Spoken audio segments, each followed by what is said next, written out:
A lot of folks have stopped dreaming. Life, man, it's a roller coaster, but you gotta stay on the ride. You can be anything you want to be. The only person stopping you is you. If you're trying to do something you never did, pause. It's gonna hurt. Life won't bring you what you need. You have to go after it. And I'm okay knowing that it's gonna cost more, it's gonna take longer, and it's gonna be harder than you thought. I'm okay with that. You know, my grandmother used to always tell me, she said, remember tunnel vision. You know, people, they feel good when you tell them that you love them. But you know why a lot of folk really don't leave their comfort zone? The fear of failure. 5, 4, 3, 2, 1. Do it. If you really want to leave a legacy, you got to do more. We're talking about leaving where we're comfortable at, walking on water. The reason I'm the expert and able to give you advice is because I failed the most. Everything you want in life, I believe, is right outside your comfort zone. True enough, we can all give 100%, y'all. But can you give over 100%? I'm not talking to somebody who think they're real successful and they don't need it. I'm talking to somebody who's successful but wants to be more successful. There's definitely a switch inside each and every one of us. Yeah. So, like, think about the walls here. Yeah. Even when the lights are off, there's electricity in these walls. Even during your worst moments, there is vitality ripping through your veins. There is an electrical life force within you. And life can turn that switch off, but it's still there.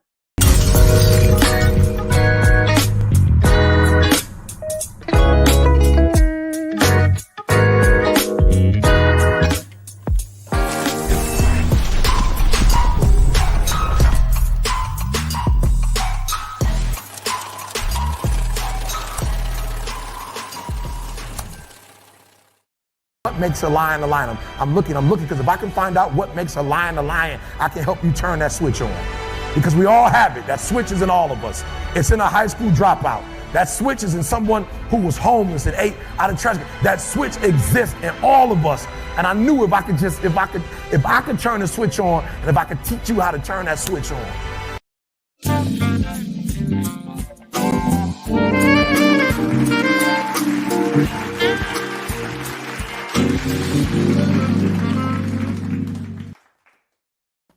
Hey, how y'all doing tonight? Welcome to Sunday Night Live with author Eric Johnson.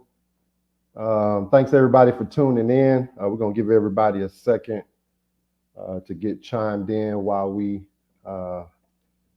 get this thing going. What everybody eat today? Y'all know it's Sunday. I hope you had a good meal with your family. I had Mother's Basket, of course. Man, it was off the chain. I had neck bones, dressing, yams, cabbage, and black-eyed peas. What y'all eat today? Let me know how you spent your Sunday with your family. Put it in the comments. We're gonna give everybody a couple seconds to get chimed in. Hey, Daphne, how you doing, cuz? Good to see you.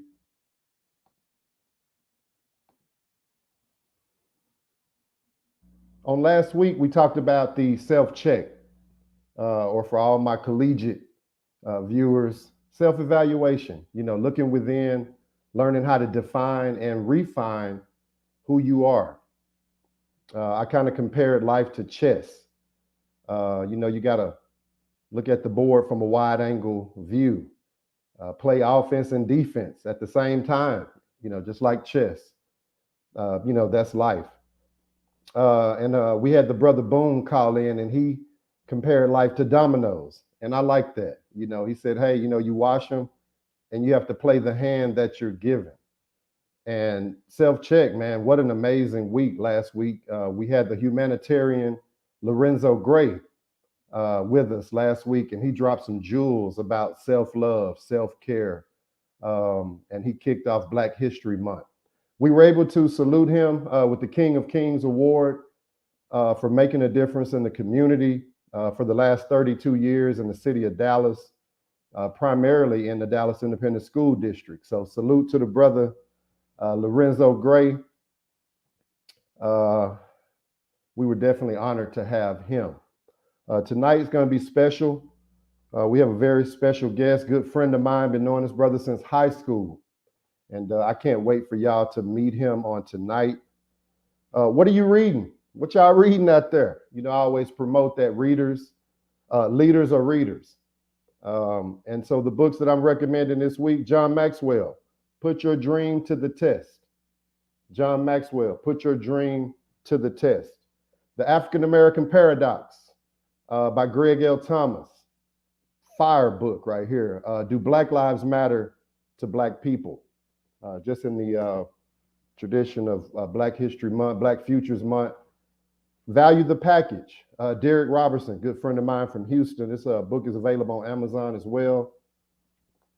And of course, we're always talking about my book, The Switch Within, Turning on Greatness in You. We have that book available in a paperback, an ebook, and the audiobook format on Amazon as well. And so y'all know how I am. I don't want to hear that you don't read. For all my people that don't read, start getting the audiobook. Instead of connecting your Bluetooth or you know, kicking off that Sirius radio app, Pandora, what have you, pull up Think and Grow Rich. Pull up Paradigm Shift. Pull up Talent is Never Enough. And you can catch all those titles on the playback. Start realizing that what goes in ultimately does affect what comes out. Always Keep Hope Foundation in the state of Georgia. My cousin, Eric Jesse, is doing amazing things in the life of children. He just got his new building. Salute to him on that. Making a difference. Y'all know that's exactly what we are pushing. If y'all ready to go in, let's get started. This week, we're talking about a strong why.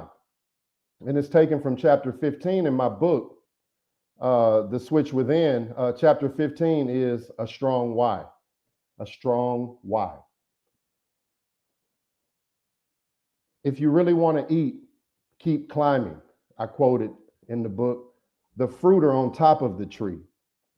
Your why, I wanted to talk about, you know, your why this week. It just means the most to me because people have a tendency to, you know, being passionate in the moment. And then 2 months later, they're just out of gas. You know, whole passion is gone. Your why has to be tied to the strings of your heart.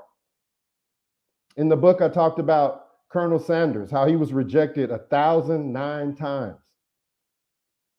1,000 plus 9 times he was told no until he finally got that yes that left a legacy because his kids will be taken care of. But I read a book one time, it says, yes is the destination, but no is how you get there. If you really want to eat, one more time, keep climbing. The fruit are at the top of the tree. I want to tell you a story real quick. I'm from the Dallas area, born and raised right here, came from a 2-parent home. I'm actually married. I have a beautiful wife, Jackie. Hey, everybody. Hey, mom and dad. I know everybody watching tonight. The kids, RJ, Booby, Kyra, Bubba, Misi, and Puka. I got a tribe, y'all. Like I said, from the Dallas area, been here, came from a 2-parent home. I have amazing parents. They raised me up, and we, you know, I would call it like a church type home, you know, Christian based. And so, you know, I had a pretty good upbringing. Fast forward, when I was 18 years old, I had been in trouble. Well, what do you mean, Eric? This is dumb kid stuff. But it was stuff that was dumb, but the law claimed it as a crime. Wow. I had no idea. And so my uncle, may he rest in peace, R.I.V. King, he used to lobby for me to try to graduate. You know, son, I just want you to graduate. And I graduated from Carter High School, went to DeSoto for years, but I ended up graduating ultimately from Carter High. And I graduated. I got my degree, but I also got a first-degree felony while I was there. I was 18 years old, and I made some bad choices. And so now, fast forward 2022, people say, you know, you're an author, I'm a home builder. I own a restaurant, etc. But when I was doing all my notes for the week, I had a ton of notes. But God told me, just let's be a little bit more transparent and tell them really why. Tell them why. Your why has to be tied to the strings of your heart. So y'all, I made some bad decisions and I went to prison at 19 years old. Really embarrassed my family. Like I said, I came from a blue collar home. Both people worked. They raised me right. They did all the right things, but I made some bad choices. Paid my debt to society, fast forward, and I got out, and life really hit me hard when I got out. Couldn't find a job. Got real depressed, down. People were calling me lazy, saying that I was really a bum, didn't want anything out of life. And I knew that really wasn't me. That didn't define me. See, prison didn't define me. It was messed up, but there was a message in that mess. And so I got in the car business. They didn't care about my record. That's about the only job, applied for Honda Financial, a lot of good jobs, couldn't get them, background.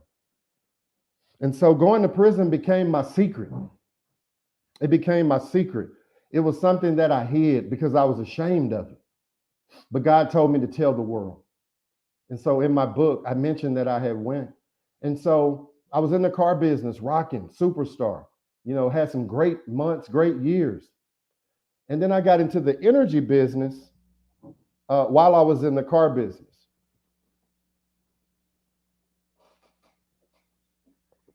Okay, so real quick, car business, rocking. Got in the energy business. It started rocking. And so rocking so much, shout out Albert Thomas, Destiny Curley, Reggie Franklin, some guys in that business with me. Man, we were rocking that thing. And one day I got invited to fly with the owner of the company. And I felt like I had arrived. I was like, wow, this is it. This is what I've been waiting on. That company at the time was worth $8 billion. The owner, real nice guy, type of guy calls, sing happy birthday to you, that type of deal. Real smart. You need a dictionary when you talk to him. I got invited to fly. So we flew to a meeting in West Texas. Did the meeting. I rode in the back. And on the way back, I got to fly up front. And man, that was like the worst ride ever, going and coming. It's like the worst roller coaster ever. But I got to fly up front. And the owner, as we flew, leaving West Texas, he said, Eric, if you look to the left, you see those lights, all those bright lights? That's the largest producer of income in this region. It's the state penitentiary. And so I had no idea, or actually he had no idea at that moment that I had been in that same prison in Snyder, Texas, when I was 19 years old. And so I thought to myself, God, you're going to do me like that? You're going to fly me over the prison that I used to be in with the CEO of $1 billion company. That was my defining moment, y'all. And it validated my why even more. My why became exclusively my family. Exclusively. It's why I do it. It's tied to the strings of my heart. And one thing I want to tell you before I bring up our special guest is that money isn't big enough. Money can't be your why. Fame can't be your why. That stuff is superficial. I want you to look at it this way. If money wasn't an issue and wasn't a factor, if all your bills were paid, everything was straight, what would you do to contribute to the world? What would you do? My why is my children. It'll push me past. I'm almost like Colonel Sanders. If I face rejection, I just keep pushing. If the bank tells me no, I just keep pushing. If my mom and dad tell me no, I just keep pushing. Because I know that yes is the destination, but no is how we get there. Your why has to make you almost cry when you speak of it. It has to be tied to the strings of your heart. How is okay, what, where, all that stuff is cool, sexy, lingo, but why is inspiring. Those other words aren't. You follow me? So it can't be money. Tonight I want to talk about a strong why. What's pushing you? I'm always talking about let's dream, y'all. Let's accomplish some goals, y'all. Well, my next guest is a dear friend of mine, but he's in the space of criminal justice reform. I smashed the recidivism rate, which the US proudly boasts a 76% recidivism rate. That's just a fancy word to say when you get out within 5 years, you're back. I got out in 1999 and I never looked back. And I want to talk to somebody tonight out there that made a mistake and made a bad decision. Check this out. Good person, bad decision. It's okay. You can get a job. You can start a business. You can go to school. I'm living proof. And so the brother I'm bringing on, he's a graduate of DeSoto High School, right here in town, y'all. The U, DeSoto. That's where I met him. He received his bachelor's degree from Prairie View University, bachelor's in psychology, PV. He went on to receive a master's in social work from the University of Connecticut. Might as well, right? UConn. He's one of the nation's premier criminal justice reformers. With over 2 decades in that space as a grassroots organizer, strategist, and movement leader. He's currently the CEO of Reform Alliance. And I don't know if y'all have heard of Reform, but you better hear about him tonight, or you're actually gonna hear about him tonight. They've done some amazing things around the country. You might have heard of Meek Mill, Van Jones, Robert Kraft, Mike Rubin, a team of all-stars making a difference in the community. Our guest for tonight, not only is he the CEO of Reform Alliance, he's the co-founder of the Alliance for Safety and Justice, as well as the Crime Survivors for Safety and Justice organizations. He was the organizing director for Proposition 47 out in California, which significantly reduced the prison population there in California. He was the first, my brother was the first criminal justice director for the NAACP and successfully led criminal justice reform efforts in Pennsylvania, California, Georgia, and Illinois. My name is Robert Rooks. Robert Rooks. Robert's a beast, okay? Reform Alliance is a national organization seeking to safely reduce the number of people on probation and parole. No, I don't understand the difference. If it's not a death case, then it shouldn't be a death case. We are in the midst of a rising crime across the country. Part of how we do our work is we elevate the voices of victims of crime and people directly impacted by the criminal justice system. National Coalition Shared Safety is a national coalition working to change how governments pursue and protect public safety. And I think now is the time of listening, and we need to put forward real solutions so we can organize ourselves for a better tomorrow. And he was taken away from us as a result of gun violence. His name was PJ. And it was that day that I committed myself to justice, that I was going to work to change the community and change how laws and policies impacted people like me and people like PJ. Ladies and gentlemen, without further ado, I'd like to present to you the CEO of the Reform Alliance and our brother, our hometown hero from DeSoto right here, the brother, Robert Rooks.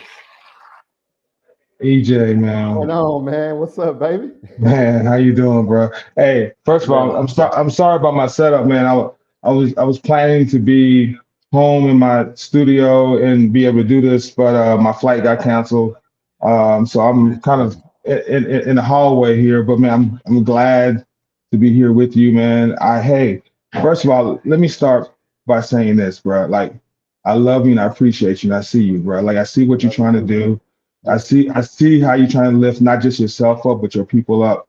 You know what I mean? And like that lasts for me. You know what I mean? Like every single day, I think about how I can create spaces for people like you and other people that is trying to get real stuff done in the community. So I appreciate you for that. And in fact, that I think it was before high school, brother. I think we knew each other in junior high, actually. Yeah, we okay. Yeah. I think it's been junior high. So the fact that you and I go back so long, man, it just makes it even more amazing. So thank you for all the work you're doing. Thank you for having me in your space. You know what I'm saying? I'm excited about having this conversation with you.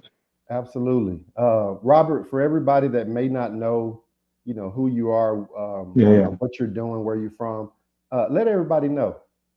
Yeah, man. So I grew up in Dallas, right? My family moved there in 1980. We first lived in the pink apartments, and then we moved over to off of Camp Wisdom. We live right off of it was Arborcrest and Glencairn. I don't know if you know, it's basically got and that's where a lot of my identity, my ideology kind of formed. Because in Dallas in 1980, man, it was like Inkwell. I loved it. Like the community was strong. We supported each other. We had, a mechanic across the street. We had a TV repair guy. My dad was a minister. So we had a social worker. And it was just Black folks just loving each other. You know what I mean? And really being in community. But everything changed, as you know, and I'm sure your listeners know. Like around 83, 85. A lot started to hit our community, right? It was the influx of pretty much a crack epidemic, and it hit Dallas. It hit New York and LA earlier, but I think it hit Dallas. I'm curious your thoughts about this, but I think it hit Dallas right around 83, right around 85. And for me, I saw my community pretty much just fall apart, right? We used to have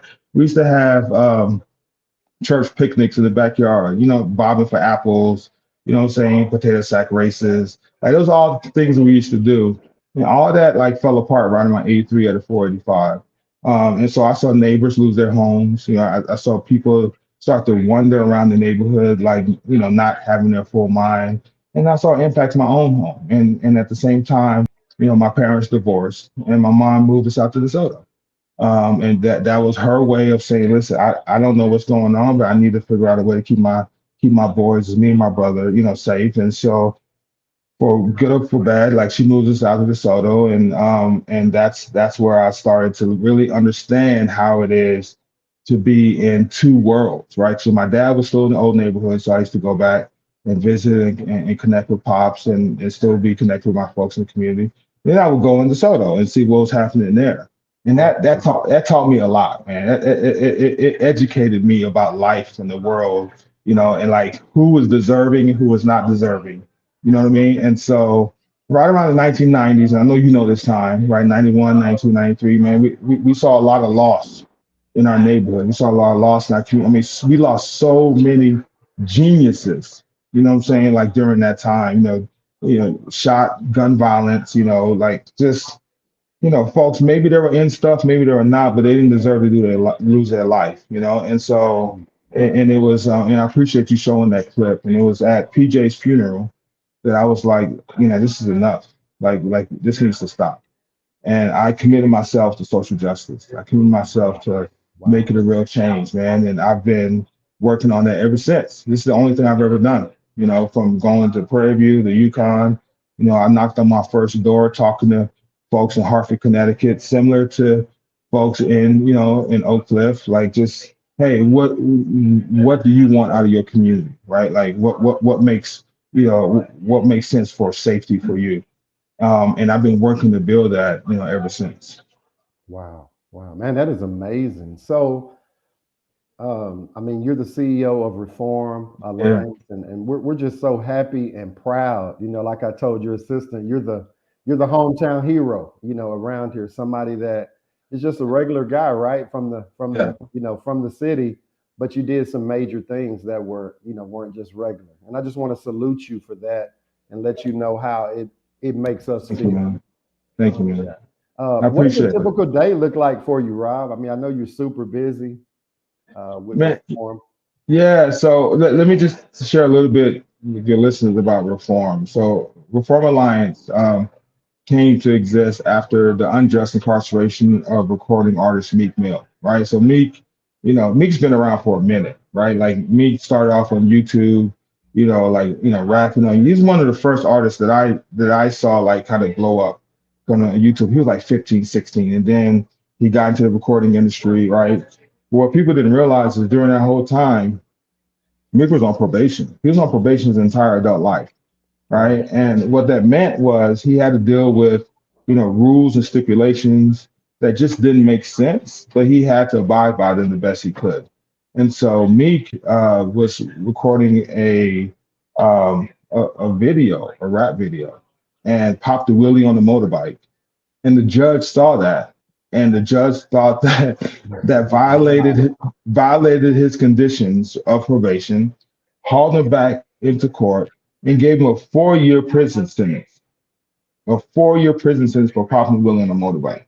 Wow. So, it's crazy. But what had happened during like Meek's kind of rise to, fame and success, he had made friends with some of the most influential people in the world, right? And so they saw what happened. Meek actually asked Michael Rubin and Desiree Perez, CEO of Rock Nation, to come into court when he was, sentenced. And they were like, Meek is fine, bro. Like they were like, nothing's gonna happen. You probably will in the motorbike, nothing's gonna happen. He was like, no, you should come to court, just check it out. And so when they went into court and saw him get put in handcuffs and sentenced to a 4-year sentence, they were like, whoa, this is crazy. Yeah. And so everything can be turned to good, right? And so they invested their resources into getting Meek out. They got Meek out. It took them 6 months to get him out. But then they were like, listen, there are millions of people like Meek. So we talk about the criminal justice system, right? Right. Everyone talks about it. What people don't understand is that there are 2 million people incarcerated, right? But there's an additional 4.5 million people dealing with probation and parole, just like what Meek was doing. So these are people that are home, living their lives, but they can't go to a neighboring town if their kids have a baseball game. They can't leave out of their house at 7 p.m. if they need to get their kids medicine, right? It's like they can't be late for a meeting. It's ridiculous. It's crazy because if they did those things, they'll be sent right back to prison. So that's 4.5 million, right? That's double the number of people incarcerated that's living life every single day like that.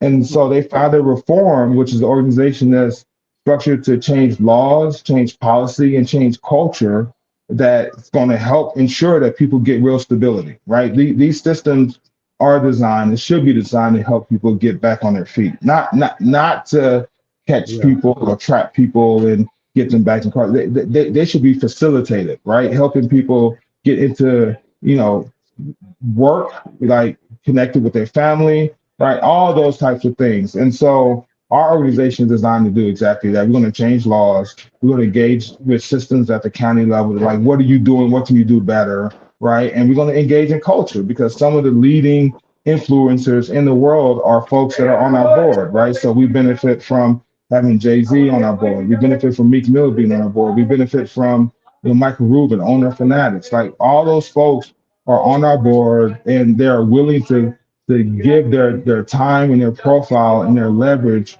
in order to make real change. So I'm honored. I'm honored to be in this space to make real change and leverage those influences in that direction. Right. And so, which kind of leads me to say, I mean, y'all's board is a group of titans that are individually super duper successful. And so collectively, how is it working with that, group of, men and women that are super successful in their own space? How do you manage that collectively? So, be honest, transparent with you and your listeners. I mean, we're figuring it out, right? It's like, I don't think there's been an organization like this ever, right? Where these type of titans are saying, hey, use me, like let me help you, change laws, change systems. And so, like, part of my job, and I've been in CEO of Reform for a year, part of my job is to understand their platforms, right? Understand like how they bring value into this space and to leverage that value to make the change that we want. I figured some pieces out, right? Like, so we move legislation and then, we want, governors to pass our bill. So we activate our board to like, hey, ensure that governors like sign on the dotted line, like make real change happen. But that's only one piece of it, man. Like when I'm sitting here, I'm talking to these cats, I get a chance to meet with each of them once a month, and I'm like, man, there's so much more we can do. There's so much more we can like how we can like frame like not just what's happening today, but what's happening what's going to happen tomorrow, right? Like like on my board are like these folks are influencing culture, and when you influence culture, it's not about today, it's about tomorrow. And so it's like, so part of what I'm trying to do is figure out like how can I leverage these voices, leverage these brands to actually influence like what happens tomorrow. And so that's up in the air, right? And I'm figuring out each and every day I'm gonna do my best to see what we can do. Listen, I've been researching it. I joined. Let me pin this. Everybody go right now. Let's support Robert. Join Reform Alliance. I joined, and I've been noticing that you guys are getting laws changed. You guys are getting a lot of issues looked at, and I just want to publicly salute you. That's the solution, Rob. I mean, that's what you can do. We can use influence to really make a difference. Sometimes the celebrity really shouldn't be an issue, but a lot of times it is. It is. Yeah. That's right. I mean, I would rather have 1 million, 2 million, 10 million people like walk on the steps of any capital in the country or the federal government to say, hey, we want this to change. But that's just not going to happen. And it's not going to happen because people are dealing with a lot. Like people are dealing with how they're going to balance their checkbooks. People are dealing with how their kids are going to be educated. People are dealing with some real stuff. So it's like how, right? COVID, all of that. Yeah. So how can we like leverage our influence to make real change, but also support people and help people get done what they're trying to get done on a daily basis? So that's what me in terms of my leadership reform is trying to figure out every day. Wow. Let me ask you this, Rob. It's kind of one of my switch within questions. Oh, for sure. If somebody was standing on the edge of greatness and you were right there next to them, what advice would you give them about having a strong why? Hey man, listen. So I'm in Denver right now, and I would love for you, E. I'll connect you with some cats on the East Coast that are like educating people around like blockchain technology and crypto and how people are making money right in that space. So I'm here at a conference, and I've learned a lot, but I've talked about like you, and I've talked about your book. And so what I love about what you're offering to people, right, with your book is you're basically saying to folks, whatever you need to be successful is already in you. Right. It's already there. It's not anything like from the outside in. It's like everything you need to be successful in life is in you right now. And that's why I love the title of your book, The Switch Within, because you're basically helping people identify that switch, right? And you're encouraging people like turn that. Don't be afraid of that power, right? Don't be afraid to turn that switch on, because once you turn that switch on, then you're actually living your purpose, right? You're actually living the life that God has for you. You know what I mean? So actually the answer to your question is like what you lay out in the book is like, hey, like there's something in you, there's something that motivates us, right? To get the things done we're trying to get done. Like, so help people tap into that. You know what I mean? That's the answer. Because there's, the kind of Instagram and TikTok space is a bunch of people trying to tell you like how to be a better you, right? And I just don't agree. I don't agree with that, right? I'm like, everything that people need, they have in them already. Right. They just may not know, man. We've been beaten down by so much in society, right? Like we've been beaten down and we've been like taught to think that we're not like valuable or important. And so I just feel that as much as we can help people tap into themselves, into their own value, that's it, man. And then they can take it from there. What can the viewers do to make a difference on a local, state, and federal level? I mean, I know people are always saying we have all these issues. What are you seeing that needs to be done? And what can we tell the people watching to do to help you and help the community make a difference? Yeah, man. So I started, talking about like when I was at PJ's funeral, and like I made a commitment to make sure the next generation, right, is does not experience what we experienced. Like the early 90s was tough, right? Right. And what I learned during that journey was we need to ensure that we are in control over the policies that govern our lives. Right? Like we need to make sure that we are stakeholders at the table to decide on what policy should govern our lives. So what does that mean? Right? So I didn't get this. You went to this school, you graduated from Clark. I didn't get this in school, brother. Like I didn't know that there was a whole kind of governance structure that I could have access to, right? That I could participate in. That I just thought it was all about voting, right? Oh, go vote for your person, right? And what I learned during my journey in this space is like, no, you can be a stakeholder, right? So that means the people that you're voting for actually have to appeal to other people to ensure that they have the resources to run a campaign so you can vote for them. So my thing is, how can you be part of that community, right? That person that you're voting for has to talk to, has to appeal to. Because now you're really shaping policy. Because I can say with my resources or with my influence or with the people that follow me, I could say, hey, listen, I need you to ensure that young people are not expelled from school and sent to the criminal justice system. And if you don't do that, then I can't vote for you. I can't put my resources behind you. I can't put the people, like I can put my influence behind you, and the people that support me, I can't tell them to support you, right? So to me, the space that where I want our people to really understand that there's a whole world out there. It's not about who you vote for. Yeah, vote. I want people to vote. Like I want to be clear about that. But it's about how can you be a stakeholder, right, in that process? Meaning the person that you're voting for, how can you have them come into your living room to pitch to you about what they are going to do, and then you can tell them what you want them to do. That's it. Like if you can find yourself in those spaces, if you can organize or be an influencer to be in those spaces, now you're making real change. That is amazing. And when you're young, you really don't know a lot about the law. I got to learn about it real early in life. Yeah. And I started realizing that they make laws that a lot of people just really don't understand. They don't. I always talk about Ethan Couch and how, he killed 3 or 4 people, but he used affluenza as a defense.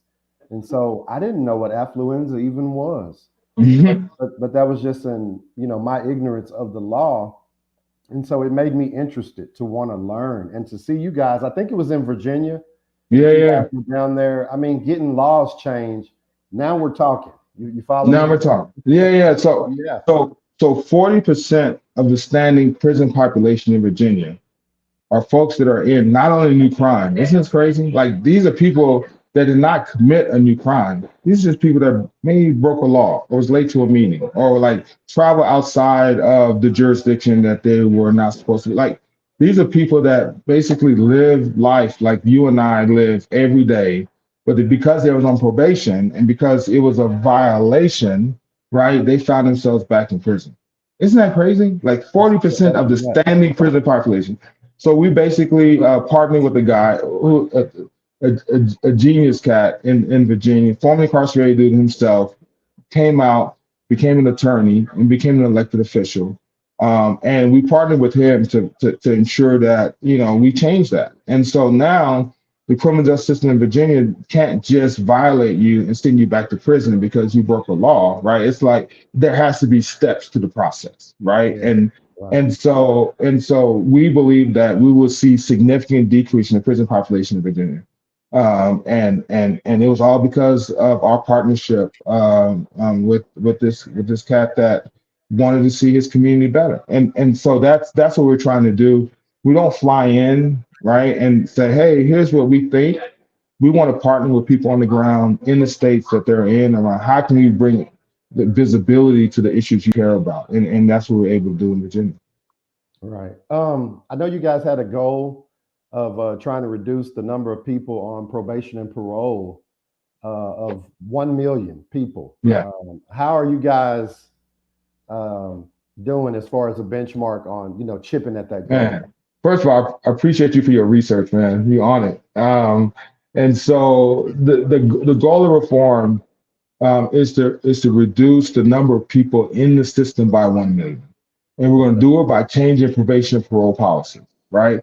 Because like in Virginia, you have so many people incarcerated for things that they were late to a meeting or whatever, right? So if we can change those policies, right, and create really a stair-step approach, meaning how is the criminal justice system helping people become more stable, right? Helping people get jobs, helping people, if they have addiction issues, get those issues addressed, as opposed to like gotcha politics, right? If we can reform policies across the country that does that, then we'll see a million less people in the criminal justice system. So my goal in the next 5 years, there's 6.5 million people in prison, there'll be like 5.5 million or maybe less, right? Like, and so that's what we're trying to do a reform. We've changed laws in 8 states. We passed 13 pieces of legislation. We're just 3 years old as an organization. Like, this is not an organization been around for a long time. So we passed, 13 bills, pieces of legislation in 18 states, and we created a pathway for about 500,000 people to exit the system. Now, I want to say, like, clearly, we created a pathway. Like, so a pathway is not enough for me, right? Like, I want to make sure that we actually get 500,000 people, 1 million people out the system. So we're working to ensure that people actually benefit from that pathway we've created. Wow, that is amazing. The way you guys have approached it. Never knew y'all were only 3 years old. That's one thing I did miss in my research. But to be brand new and to make a difference, and you guys have a titan group of a board. I mean, but there's something about Mike Rubin. Yes. Yeah. It's just something about Mike Rubin. Tell us how it is working with Mike Rubin, and give us some little insight about some of you guys' strategy planning. Well, first of all, man, I co-founded Alliance for Safety and Justice.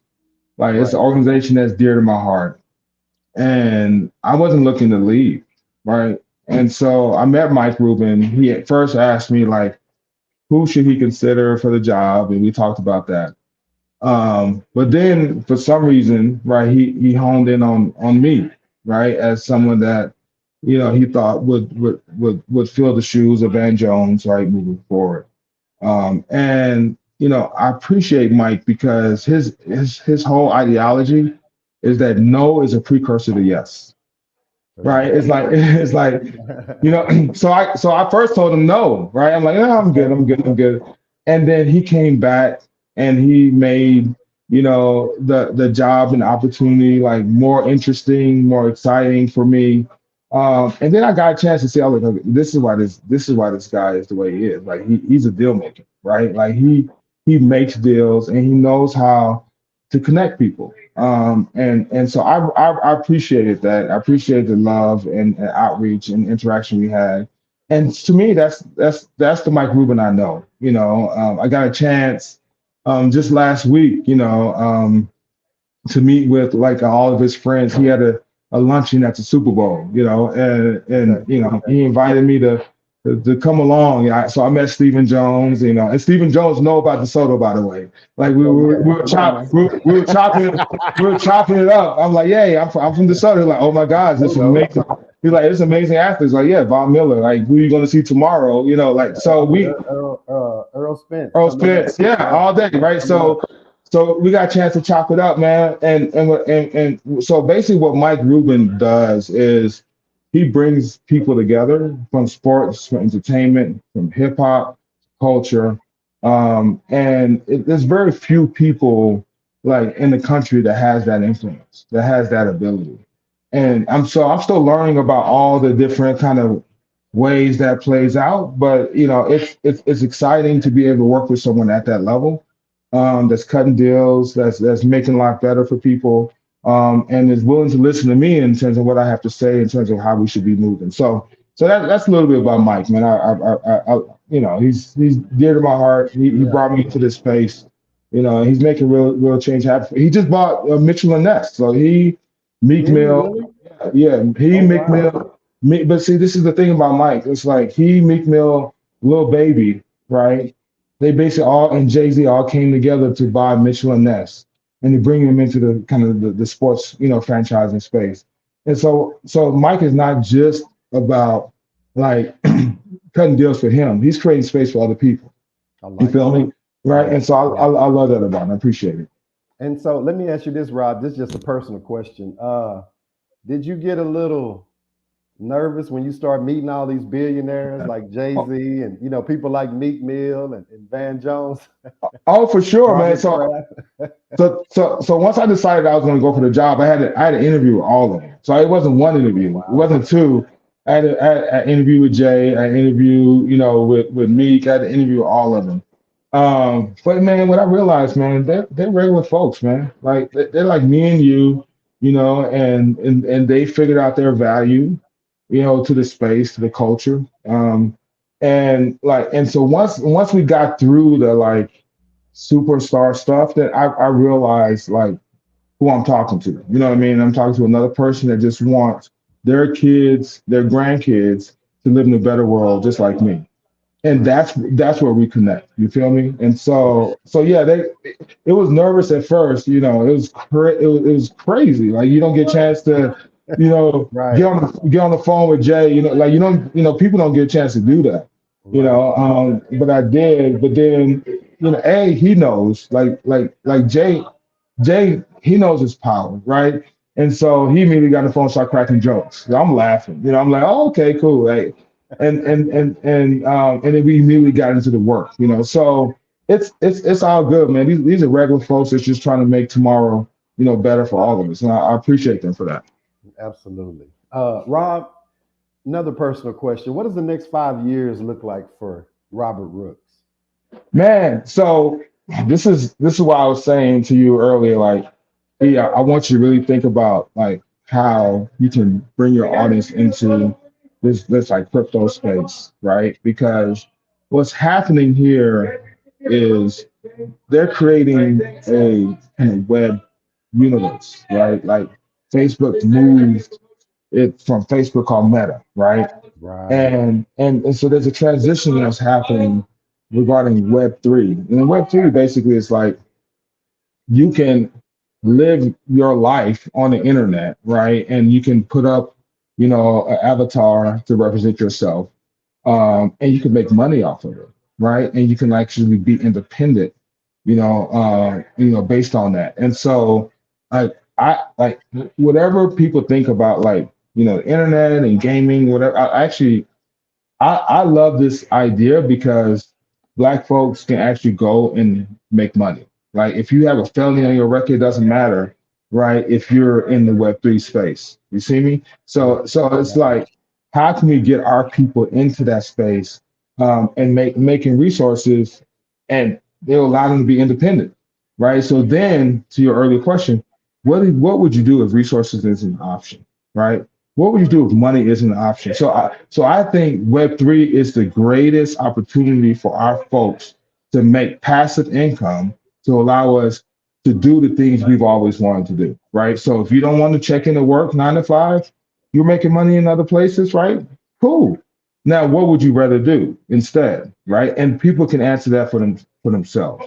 So I see Web3, I see the crypto space as an opportunity to create solutions for criminal justice problems, right?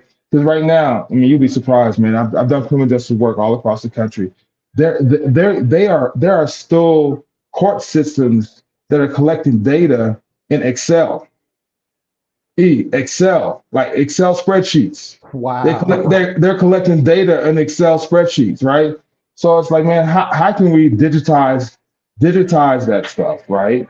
And how can we ensure, right, that if you expunge your record's actually expunged, right? That if you can like move in a world where a felony doesn't, hunt you down, like how can we ensure that that's real? So the only way we can do that is to digitize it, right? Because there'll be less mistakes. So I'm excited about how crypto, the metaverse, and Web3 can help us solve social problems, man, and help Black people specifically become more independent. Absolutely. What are you reading, Rob, out there? I know you got some books that you could recommend. Oh my God! Read, man. Give me a couple gems. Man, this is sad, man. The truth of the matter is, I'm on the hustle so much. I really don't get a chance to pause, and taking a whole book. So I read it. I read an article, or I read a chapter, or I'll talk to people about what's exciting. I think there's a book out there that caught my attention called The Body Keeps Score, right? And it basically talks about how, and that may not be the exact title, but if you put it up, it'll come up. But it basically talks about how we as Black people, like the things that we've experienced is in our body, right? It's we physically keep from our previous generations to now, we physically hold the things that we've gone through as Black people in our body. And that we need to figure out ways to release that. We got to figure out ways to overcome that, right? We got and so I'm body keeps count. It's something like that. I mean, you can look it up, but so like things like that are important to me now, man, because I think wellness is a key for our people. It's financial independence and it's wellness. Like, how are we ensuring like that we're safe and healthy, mentally, physically, working out? Like, we got to do all those types of things, man. Not just for us, but our kids are watching too. You know what I mean? And we want to put good habits. We want to give our kids good habits. And so I want my kids to be financially independent by the time they're 30, and I want them to be physically fit. I want them to live the world that they want to live. Right. And so so any book that's doing that, that's educating me on those things, that's what I want to listen to. So right now, I think The Body Keeps Score, The Body Keeps Count. It's one book that I've talked to people about that's exciting. Yeah. I mean, I hate to put you on the spot, but you had a transitional, weight loss. You look amazing. Not that you didn't look good before. I'm kind of plump myself, but man, you look good. And so in our community, that's something that we don't, grab a hold to a lot of until it's too late. Mama, granddaddy, great mama, great grandmama, great granddaddy, they lived a long time.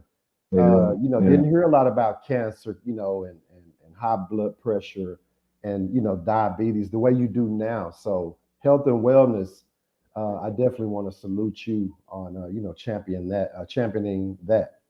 And also, man, for your listeners, supporting them, man, we check on each other, man. Like, straight up.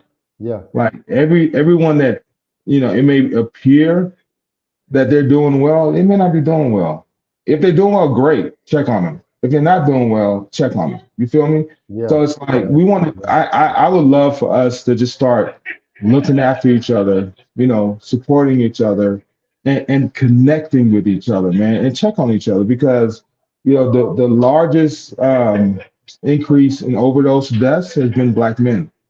Wow. Right, in the last year, like the most significant increase, largest increase, it's been Black men, and then suicide is going through the roof in our community, man. So we just need to check on each other, man, and just tell someone you love them and tell someone you need them, to be around, and just stay connected, man, because it's just, we only got one shot at this, and why not continue to do it with the people that you've done it with? You feel me? Yeah, and I mean, make it count for real, Yeah, for sure. Yeah. Let me think. I had one more thing I wanted to ask you that wasn't on the list, but let me just say this, Rob. We are proud of you. We are really proud of you. I mean, homegrown, but when I did some research on you, you know how I heard that you moved away. I heard that you were on the East Coast, but I had no idea the commitment that you had made to the cause of criminal justice reform. And, you know, that's all that you did. And I just want to thank you publicly for taking that stance. You know, I knew PJ, real charismatic, you know, brother that, you know, went to DeSoto. And I remember when he got killed, but I didn't know that that was the day that was your defining moment, you know, to keep pushing. Give the viewers one other gem, Rob, before you go, that they can take with them on this journey. Well, E, man, you know, I don't know, like, yeah, I'm just trying to figure this out, like you know what I mean? Like, and I'm happy to share what I've learned. I'm happy to share, you know, the mistakes that I made, so others don't make those mistakes. You know what I mean? And I think that the thing that's shown up for me right now is that we're in a time where you don't have to do what you don't want to do, right? You like if you don't want to go to that 9 to 5, like there are things you can do that will allow you to be independent. And I just want your people to understand that, like, we're in an entirely different, like, things have light years, like over the last 3 years, we've traveled light years. Right. And actually, there's some young cats here in Denver I met yesterday from Kimball, right? Straight up from Kimball. And so, you know me, you know, I see D-Town, I'm giving them love. So we were talking, and these cats are literally about to launch a coin, like a crypto coin, right? That's going to help Black people, like, buy land, buy space, right? And so it's like, man, there's just so much out there for folks, man. Like, I just ask people to just, like, go on YouTube. Everything is there, right? Like learn what's out there, man, and be independent, and then spend your time actually, like, doing the things you really want to do in life. That's it. That's what I'm trying to figure out, you know, and that's in my heart, bro. Like, I want people to do what they really feel that they're, like, are supposed to do in this world. There's this guy by the name of Michael Tubbs. He was the mayor of Stockton, and he came up with this concept of universal basic income, right? So basically, it's all over the place now, but it started in Stockton, California. And he basically raised money from Silicon Valley, which is like an hour and a half away. And he randomly picked people in the community and just started giving them money. Every month, he started giving them like $1,900, $2,000 a month. And they asked people what they did with it. Do you know what people did with it? No. What? They helped other people.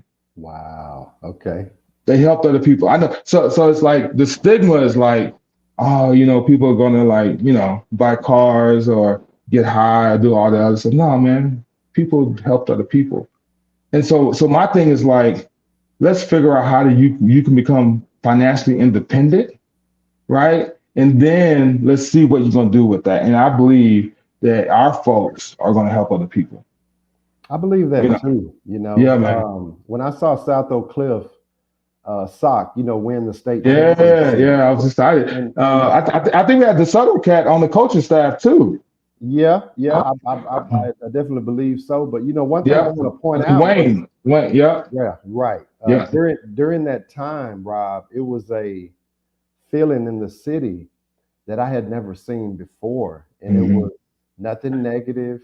You know, I mean, typically Sock gonna have some kind of issue with Roosevelt or Maceo, or, you know. Everybody's together, right? Everybody was so happy. Everybody was so together. And it's like Coach Todd and that staff over at South Oak Cliff.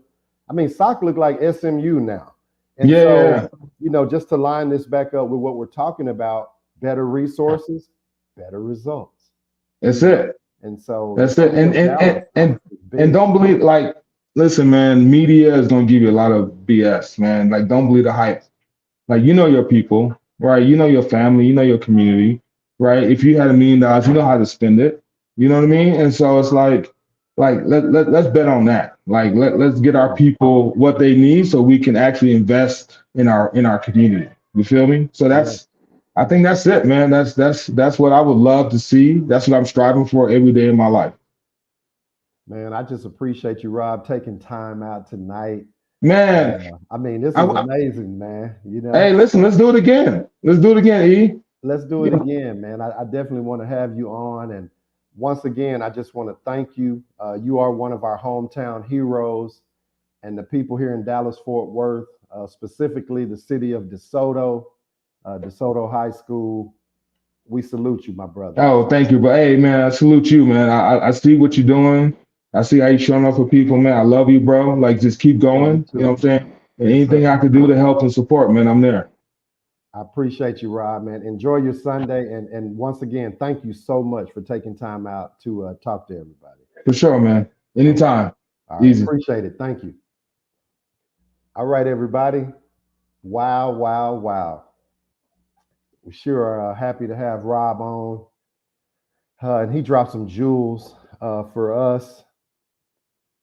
Thank you, Rob. I mean, you're really making a difference for the last, over 2 decades, man. You've been making a difference in that criminal justice reform space. People try to act bougie, but you know somebody that's been in trouble. If you know me, you know somebody. And so we just thank Rob, we thank his team over at Reform Alliance for, having him scheduled to be here. They made sure that it happened. And when I tell you there were so many things happening that was trying to keep it from happening, but I just thank God that it actually happened and we were able to just witness greatness tonight. If anybody would like to call in, if you have any questions, you can put them in the comments. I'm going to pin the link, guys, if you want to come on the live with me. I got time tonight, and I'm going to pin it to the screen. You got to go to YouTube. If you're on Facebook, it's not going to work. You have to go to YouTube, type in The Switch Within. You can see the live going on, and that link is pinned on the screen. Go to StreamYard.com, J34SV8, UGEF, and let's chop it up. Wow. Thank you again, Rob. Man, you did an amazing job. Thanks, everybody, for tapping in. We all know what, right? We all know where. We all know how. Most of us anyway. But sometimes we just don't know why. We really have no idea why. And when I was younger, y'all, I'm going to be totally transparent. My why was money. Well, you came from a good home. Your parents, they did this, they did that. My parents were amazing. Hi, Mom and Dad. I know y'all are watching. Thank you so much for loving on me. But when I got grown, me and Keita had to share a 2-piece chicken sometimes. We had those kids to look after. And one day I told Key, I said, babe, I don't know how we made it, but God told me it was only by the grace of God. I'm not a minister. I'm not none of that. I'm just a man that believes in God. But I knew it was only by his grace that we made it. Our why was strong. It pushes me every day. When people tell me no, when I face rejection, the city is coming with new bureaucratic policies that affect me as a builder. When being a restaurateur, oxtails are $9 a pound, y'all. There are things that are going to happen in your life, but your why is what's going to keep you going. Hey, shout out to everybody that's in the chat. Shout out to everybody that tuned in. What an amazing show tonight. Brother Robert Rooks, homegrown product and the CEO of the Reform Alliance, who has a Titan board over there. You got a group of billionaires and multimillionaires doing some things for the community. Because you know what, y'all? It's not about the money, remember?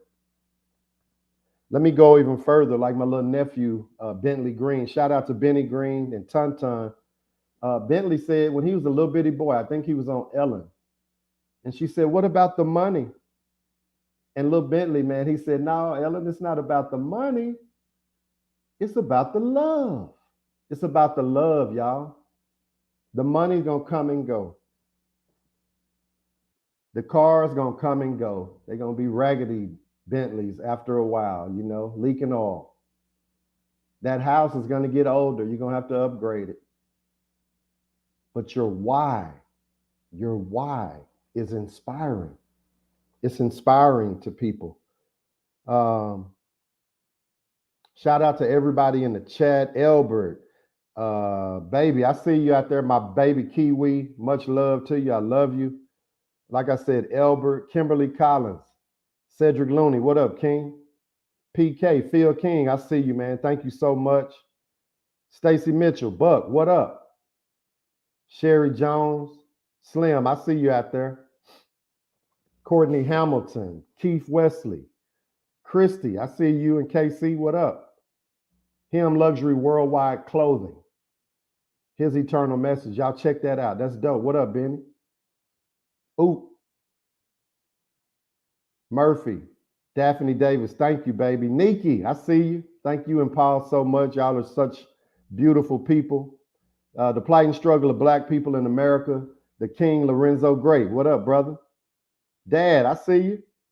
Let me see. Dad said, life is a journey, learning to crawl, and then learning to walk as men and women is an experience that we fall sometimes, or we fall down sometimes, but we don't stay there. We get up and move on. Y'all see the fruit, but y'all don't see the roots. And Carl and Darlene Johnson, those are my roots. Greg Thomas, what's up, baby? I see you. Los, Carlos Gooden. Everybody, man, I just thank everybody. Daryl Hines, I see you. Letitia Talks. Christy Smith. Everybody. I mean, we had an amazing show tonight. If anybody have any questions before I get out of here, I just want to respect you, take time. If you have any questions, you need to know how to maybe define your why. How do you even get to that point? Drop it in the comments, and I'll definitely answer your question. I love you too, baby. Happy anniversary again, 22 years. I'm going to pin the link. Go to YouTube, Switch Within.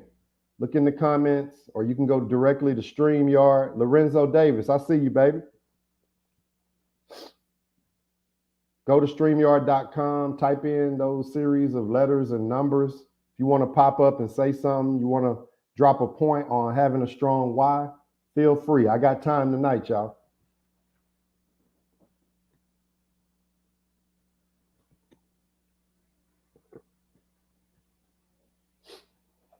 Chuck, I see you. Shad Fuller.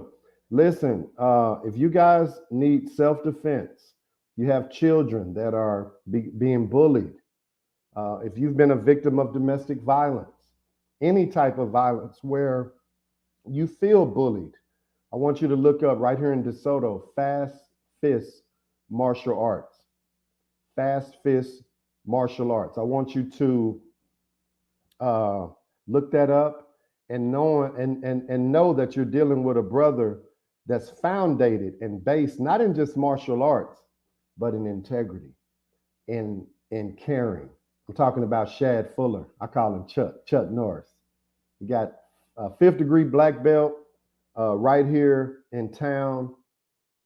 Ladies, if he putting his hands on you, I need you to go see Shad. Fast Fist Martial Arts right here in DeSoto on Pope, where the master of that school is the brother, my dear brother, Shad Fuller. Twin, what's up, baby? Twin, you there? Got my cousin. What up, cuz? Cuz, what's happening? Hey, nothing much. What's going on with you, baby? Good show. I appreciate it, man. I got you on the live, man. Everybody can hear you. What did you think about the show tonight, Gerald?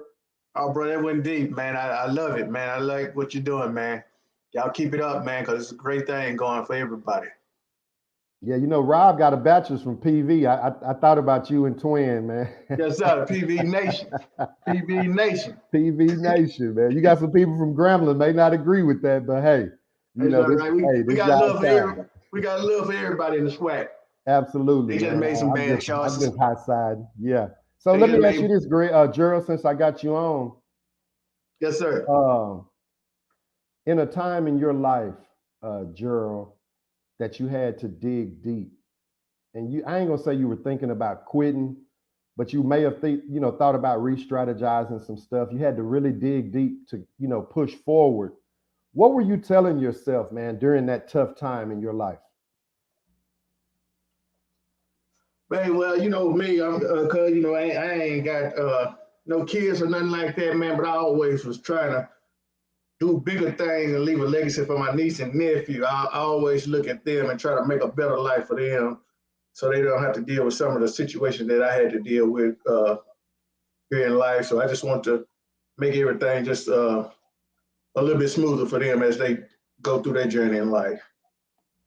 Absolutely, man. It's all about giving back and trying to help the next one have a better situation than you had coming in here. Absolutely, man. I can remember, being young and seeing you and Twin, really helping Ben out, who owned Ben and Son. Shout out to my family. And, y'all work down there. And so, Twin, I want to ask you, y'all were so humble, working for Ben. How did you develop that attitude, to have servant leadership? Even though you possess boss qualities, you were able to work for your family. Where'd you get that from? Well, a lot of it just was just instilled in me from my parents, but also being there with, Unc gonna give it to you real. So he always kept it like, hey, this is how we pay our bills. This is how we eat. So, hey, whatever these people like, he say, and excuse my little old friend, he say, you don't have to eat nobody's stuff, but you have to kiss a little behind every now and then. Hey man, that sounds like Ben. He gonna keep it real with you, so. And so that was always you know what, Twin, Ben was somebody in our family, man, that I looked up to, and it drove me to be an entrepreneur. He had that store down there, Ben and Son. If y'all never had a Ben's burger, I don't know where you been, but he stayed there over 20 years, right there in the community, making a difference, man. I just want to salute you, cuz I ain't gonna hold you. Thank you so much for calling in, man. I'm, really proud of you, and I appreciate the way that you always supported me down through the years. Oh yeah, I appreciate you, cuz I've been on here, but the tech part, I was just trying to make an effort today. I said, let me get on in here. I've been listening to the show, but I finally got tapped into you. I appreciate you, cuz. Much love to you, that whole Hines family. Forest City, Arkansas, Memphis, Tennessee, all up through that way. Shout out to everybody. Anybody else you want to call in, go to YouTube, click on that link, and you can come up, man. I got time. If you got a question, I'm answering it. If you have a question, if you need to know, how do I define my why? I'm kind of confused. I've been there. I didn't know left from right, right from left sometime, and I cried as a man. I was hurt that I wasn't able to provide. But one thing I learned, y'all, is that when you start caring about people and you start moving in the space of servant leadership, watch this, you always have stuff. It seems like you're always blessed. People that aren't giving anything, they're really not setting themselves up to receive anything. If that's making sense, y'all throw some likes up in the comments. How about this life is based off of a give and exchange. It's like you give, you receive. If you reap, you what? You sow. If you sow love, what do you get back, y'all? If you sow laziness, what do you get back? The speed of the boss is the speed of the staff. So why would I come on a Sunday night, y'all? This is episode 11. I thank God for that, because we've been able to really help people see that this thing is all about dreaming. It's all about having a dream. When life steals your dreams, it's a bad situation, because it means you don't have anything to look forward to. So we're talking about setting realistic goals. We're talking about setting some that are unrealistic and seem unrealistic, but we know that when favor is applied, we can do anything. When momentum hits your goal, you know, I told a kid yesterday, he's 19 years old. I said, boy, when you take the first step, God is going to look up at you and say, okay, now you moving. Let me get to work. I appreciate everybody tonight. It's been a phenomenal episode, A Strong Why, with special guest, the brother, the legend, hometown hero, Robert Rooks. And I thank everybody for taking time out to support me. May not say it enough, but I just want to let you know that I appreciate you, everybody that's helping make a difference. Until next week, y'all, blessings.